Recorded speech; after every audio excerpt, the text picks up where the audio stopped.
त्यावेळेला राष्ट्रपती पद भूषवण्यासाठी किंवा राष्ट्रपती पदाचा फॉर्म भरण्यासाठी कुठली पात्रता आवश्यक असते आणि राष्ट्रपती कोण होऊ शकतं?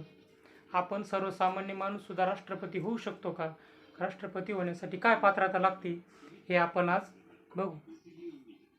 बघा, राष्ट्रपती होण्यासाठी काही ज्या मुख्य अटी आहे, काही मुख्य पात्रता आहे, त्या मी आज सांगतो.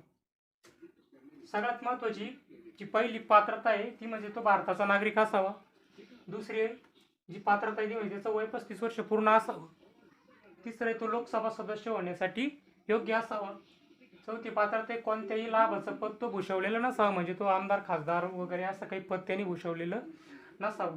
असा व्यक्ती भारताच्या राष्ट्रपती पदासाठी आवेदन देऊ शकतो किंवा ॲप्लिकेशन देऊ शकतो. मग आता तुम्ही म्हणाल की ह्या पात्रतेचे देशामध्ये खूप लोक आहे, लाखो करोडो लोक आहे, तर मग असे लाखो करोडो फॉर्म का येत नाही किंवा लाखो करोडो लोक राष्ट्रपती पदासाठी ॲप्लिकेशन का भरत नाही? तर याचं सर्वात जे मुख्य कारण आहे ते शेवटच्या एका अटीमध्ये, ती अट आपण बघू.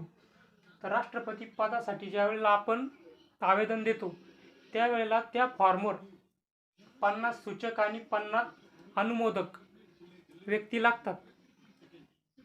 तर तुम्ही म्हणाल की मग 50 सूचक आणि 50 अनुमोदक आपण आणू शकतो, पण इथं विषय असा आहे की हे जे 50 सूचक आणि 50 जे अनुमोदक आहे हे खासदार असावे लागतात.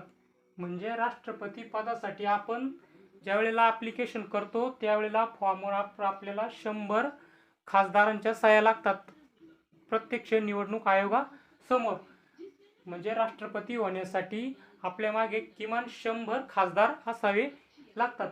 म्हणून राष्ट्रपती जे आहे ते पदासाठी जे आवेदन असतात, जे फॉर्म असतात, ते ॲप्लिकेशन खूप कमी येतात. त्याच्यामुळे सर्वसामान्य व्यक्ती राष्ट्रपती पदासाठी अर्ज करू शकत नाही आणि सर्वसामान्य राष्ट्रपती शक्यतो